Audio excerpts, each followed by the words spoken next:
മക്കൾക്ക് ഉമ്മയും വാപ്പയാണ്. പക്ഷെ വാപ്പയാവാൻ വാപ്പ ഒരിടങ്ങേറും അനുഭവിച്ചിട്ടില്ല. ഉമ്മ ഗർഭധാരണം നടന്നത് മുതൽ ഛർദി തുടങ്ങി, ഞരമ്പ് വലി തുടങ്ങി, ഉറക്കം കിട്ടാണ്ടാവല് തുടങ്ങി, ഭക്ഷണത്തിന്റെ സ്മെല്ല് പറ്റാണ്ടാവല് തുടങ്ങി. പിന്നെ ഗൈനക്കിനെ കാണാൻ വേണ്ടി പോകുന്ന ത്യാഗം തന്നെ വലിയ ജിഹാദാണ്. ഒരു നെൽബൂർക്കോ മഞ്ചേരിക്കോ ഇടക്കര എവിടെയോ പോലെ എനിക്കറിയില്ല. ഇവിടെ ചെന്ന് കാത്തുനിന്ന് ഒരു ഡോക്ടർ അപ്പോയിന്റ്മെന്റ് കിട്ടി, പരിശോധന കഴിഞ്ഞ് പടച്ചോനെ വിശപ്പും ദാഹവും തളർച്ചയും ഓട്ടോറിക്ഷ വിളിച്ചിട്ട് ബസ്സിലോ തിരിച്ചുപോയി, ഇതൊക്കെ പ്രസവിക്കണവരെ ആണെങ്കിൽ സഹിക്കുക. അത് കഴിഞ്ഞ് കുട്ടിക്ക് ജലദോഷം, കുട്ടിക്ക് ചുമ, കുട്ടിക്ക് കഫക്കെട്ട്, കുട്ടിക്ക് ന്യൂമോണിയ, ഭർത്താവ് കൂളായിട്ട് കുറുക്കം വെച്ച് ഉറങ്ങുന്നുണ്ടാവും, ഭാര്യ ഇപ്പുറത്തുണ്ടാവും. അല്ലേ? നിങ്ങൾ ആലോചിക്കണം. കല്യാണം കഴിഞ്ഞ് കുട്ടിയായി കഴിഞ്ഞാൽ കുട്ടിനെ വല്ലാണ്ട് സ്നേഹിക്കാം. ഭാര്യയോട് പിന്നെ പഴയ സ്നേഹമൊന്നുമില്ല. അപ്പൊ ഈ കുട്ടി ഇങ്ങനെ മുളച്ചുണ്ടായതാ. ഈ കുട്ടി ഉണ്ടായത് ഈ ഭാര്യയിലൂടെയല്ലേ.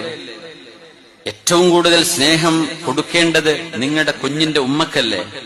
അവളുണ്ടായപ്പോഴല്ലേ, അവളുടെ ആരോഗ്യമല്ലേ, അവളുടെ ചോരയല്ലേ, ശരീരമല്ലേ കുഞ്ഞ് എന്ന് പറയേണ്ടത്. ചില ഭർത്താക്കന്മാർ കണ്ട് കുട്ടി മതി, അതുവരെ ബൈക്കുമേലും ബസ്സിലും കാറിലൊക്കെ കൊണ്ടുപോയി ടൂറൊക്കെ, കുട്ടി കഴിഞ്ഞ് ഇവിടെ ഇരുന്നോ, ഇനി വരേണ്ട ആവശ്യമില്ല, അങ്ങനെ കൊണ്ടുപോയിട്ട് കാര്യമില്ല. അങ്ങനെ ആവരുത്. സ്നേഹം കൂടുതൽ കൊടുക്കണം.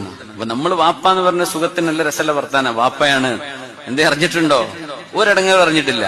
പക്ഷെ ഉമ്മമാരങ്ങനെയല്ല.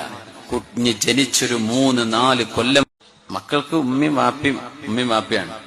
പക്ഷെ വാപ്പയാവാൻ വാപ്പ ഒരിടങ്ങേറും അനുഭവിച്ചിട്ടില്ല. ഉമ്മ ഗർഭ